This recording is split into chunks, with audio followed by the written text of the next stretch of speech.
It's Ramsey Dewey over here in Shanghai, China. Welcome to another edition of Q&A with the Coach. I know it's been a few days since the last UFC event, but a bunch of you are still asking me my opinion on the controversial ending of the UFC match between Aljamain Sterling and Petr Yan. So, what's up with that? If you didn't see the fight, spoiler alert, here's what happened. Both men clinched up.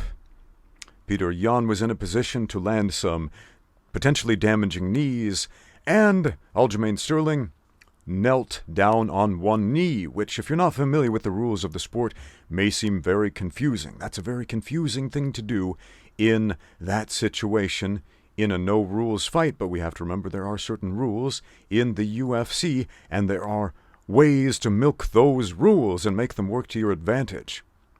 So why did Aljamain Sterling kneel down on one knee? Well, for a simple rule: you are not allowed to knee, stomp, or kick the head of a downed opponent.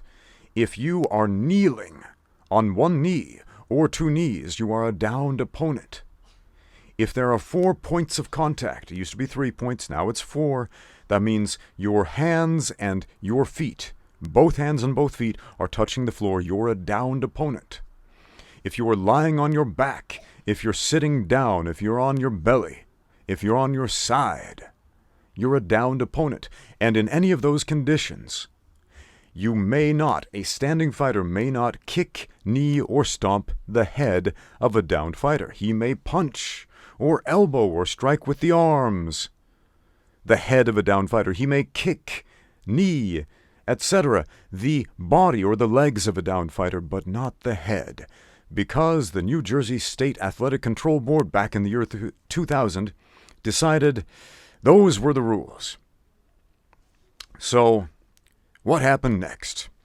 There was a moment of deliberation, it seemed, and then Petr Yan threw a vicious knee to the head of his technically downed opponent.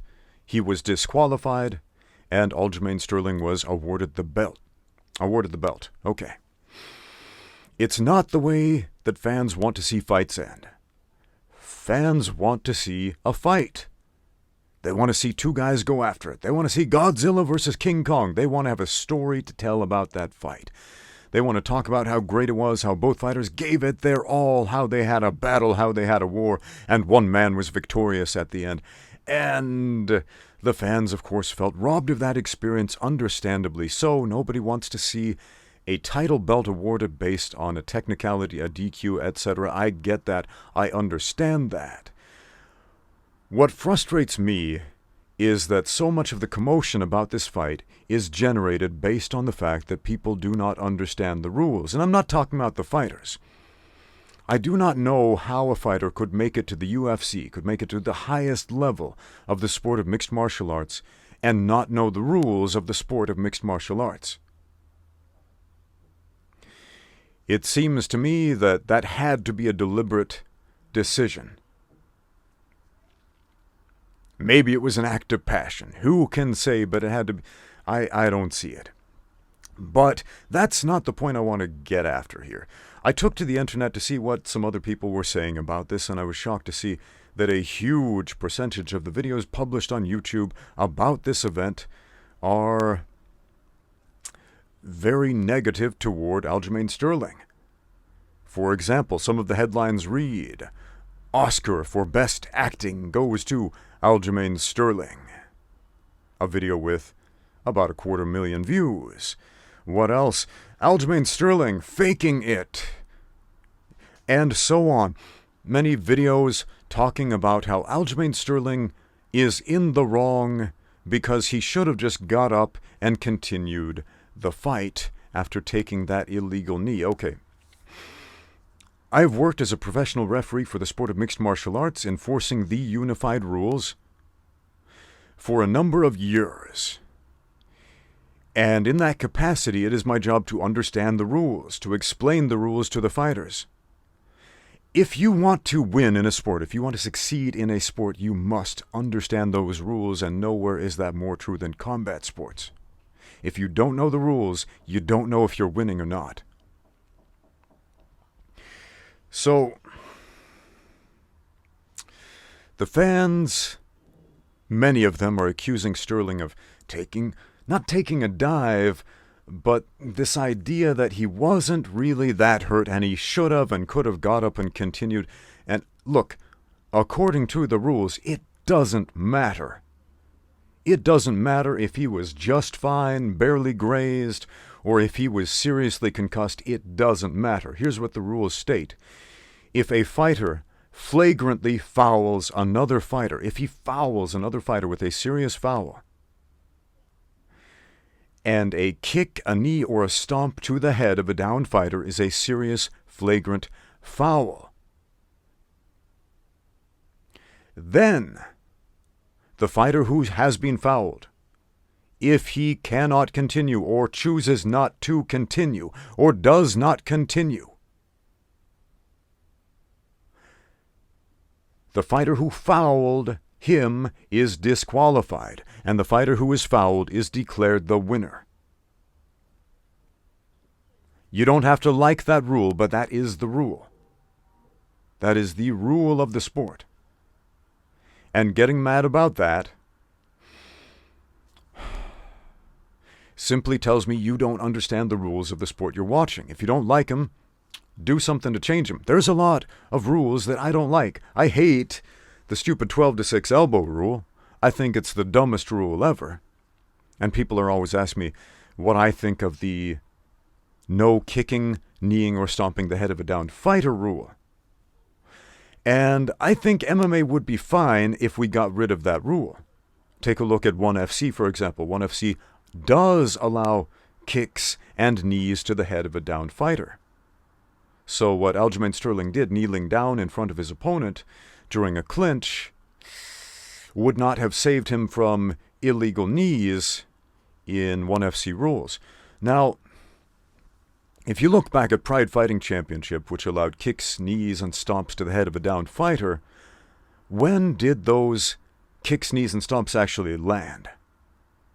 Did those kicks, knees, and stomps ever really turn the tide of a fight? No, not really. Those kicks, knees, and stomps happened at the point where one of those fighters was no longer intelligently defending himself, and then the referee had to jump in to save him. They were never a technique that people built strategy upon other than finish him. I mean, think about it. You have a standing fighter and a downed fighter. A downed fighter intelligently defending himself on his back. He's got his feet pointed toward his opponent. He's in an open guard position. He's got his head as far away from his opponent's striking points as possible. And he is working to do one of four things: strike, such as up kick, with his feet closer to his opponent. He is trying to stand up, get back up on his feet, get back in the striking game. He is trying to sweep the standing fighter to level the playing field, or he is attempting a submission, such as a leg entanglement leading to a leg lock.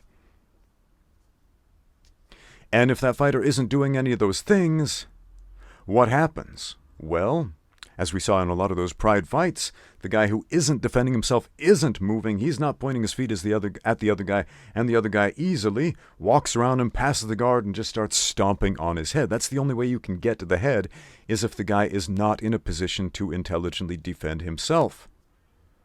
Now, you can potentially hold on to the feet and stomp through the guard, and that's difficult, and it makes it pretty easy to set up some leg locks on you and so on. So I'm not opposed to getting rid of that rule. If we got rid of the rule, it would make the sport more honest. Would it make it more dangerous? What's dangerous is when fighters don't understand the rules of the sport they're competing in. Let me give you an example. When I started competing in China, when I started fighting in China, I fought in the US under unified rules, and then I moved here to China and I kept fighting in the sport of MMA, and they told me, this is what the fight promoters told me, it's UFC rules. And I was like, okay, I'm familiar with that rule set. I've competed under that rule set. I understand that rule set. Let's go. So I get in this fight, and there's a Sanda fighter, my first MMA fight in China, and he's a pretty good Sanda fighter, and his takedowns and takedown defense are pretty good. His striking's pretty good. His jiu-jitsu is non-existent. So he gets a takedown, and he stands up over me. So we're in this standing fighter versus downed fighter position. And I'm like, okay, I'm fine here. His jiu-jitsu sucks. My jiu-jitsu is pretty good. I can handle this fight from here. And then he starts attempting to kick me in the head and stomp me in the head. And I'm looking up at the referee like, dude. And the referee looks at me, continue. It's all fair game. See, there was a misunderstanding in the rules. One party was informed essentially anything goes, kicks, knees, and stomps to a downed opponent's head, fine. The other party was told UFC rules. That creates a certain danger, because I crafted my game plan around the rule set, UFC rules. No kicks, knees, or stomps to the head of a downed fighter. Fortunately, I managed to evade this guy's head kicks, but man, as soon as I saw that, boom, jumped up off the ground and put myself in a position where I would be safe. You always have to remember, rule number one of all fighting is protect yourself at all times. Aljamain Sterling won the belt, but dude, he took damage. He took a heavy knee to his head that had a physical cost. How much that physical cost, I don't know. Maybe minor, maybe major. But, man, he paid a price to get that belt. A price which, according to the rules, he should not have paid.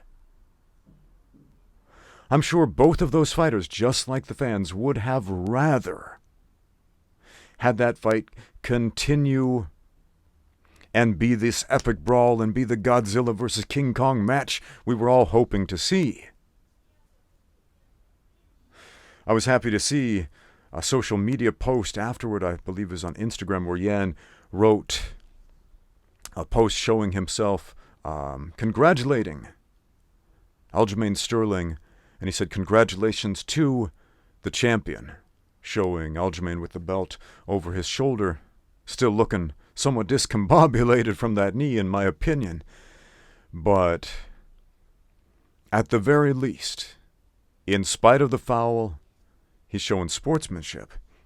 But what else, man? There's more to this whole affair. People are crying for a rematch, and it looks like it might happen.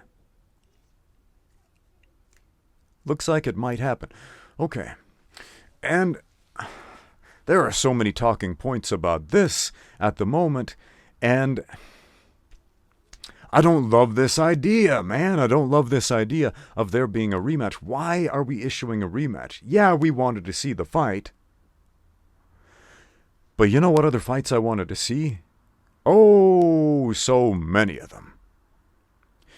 Man, I remember I really wanted to see Anderson Silva fight in Shanghai at the UFC Shanghai event because he was on the card. I bought tickets just to see Anderson Silva fight, and he got disqualified. The fight never happened. Why? Performance-enhancing drug accusations. What is that? It's cheating. It's a form of cheating. The rules say you can't do it. He did it. He got disqualified. And this has happened many times. Many times in fights people wanted to see. The fighters were disqualified before the match happened for performance-enhancing drug use. Because it's cheating. It's against the rules. And did they get the redemption of a rematch, of a redo, of a mulligan, after they had paid the price, after they had been punished? Nope. Nope. Nope. We don't make that exception for cheaters, except for when we do. Is breaking the rules cheating, or is it not? I made a video some time ago about professional fouls. Some guy was asking me about certain movements, whether they are legal or illegal in MMA. I gave some answers about that, and we had this discussion about groin kicks, accidental groin kicks. Funny thing about groin kicks. Very, very rarely will a fighter be fouled with a groin kick and then win after choosing to continue. After flagrant fouls, really flagrant fouls of any kind, it is very rare to see the fighter who continues win that match. Illegal knees to the head included, groin kicks included, eye pokes included. It is rare to see the guy who took that damage, took the full 5-minute break or less, and then told the referee when asked, "Do you want to continue?" "Yeah, I want to continue." Most of the time, those guys who got hurt because of the foul end up losing because they got hurt and they got demoralized. And now they're thinking, this is an uphill battle. I'm not just fighting a guy who hurt me, I'm fighting a guy who hurt me while I'm hurt. And that's not really a fair fight at that point, is it? And there's a lot that happens behind the scenes, man. Fight promoters do unethical things all the time. They tell fighters, you fight or else, or you don't come back. Now, I did an interview with Elong, famous Chinese kickboxer. You might know him as the guy who dresses up like the Shaolin monk and has that gimmick when he's gone into his older fights. But he told me this story about a fight where he had a broken hand, and he didn't want to do it. He told the promoter, "Look, I have a broken hand. I can't perform. I'm injured. I need time to heal." And the promoter told him, "Look, your name is on the posters. Your face is on the posters. The tickets are sold. You have to do this. You do this or else. You do this or there are these consequences. We're not inviting you back. We'll put you on a blacklist. You're not going to work in this town again," basically. And so he goes into this fight with a broken hand, and it's not a great fight for him. Understandably so. It's tough fighting when you're injured, right?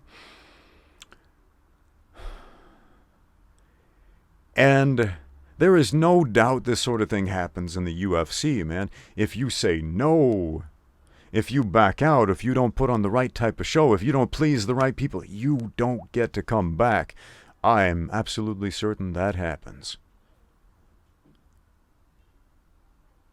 Because there is a long list, a very long line of willing and capable and talented fighters ready to take the place of those guys who say no at the drop of a hat. And they'll do it for cheaper. They'll do it for free if they could.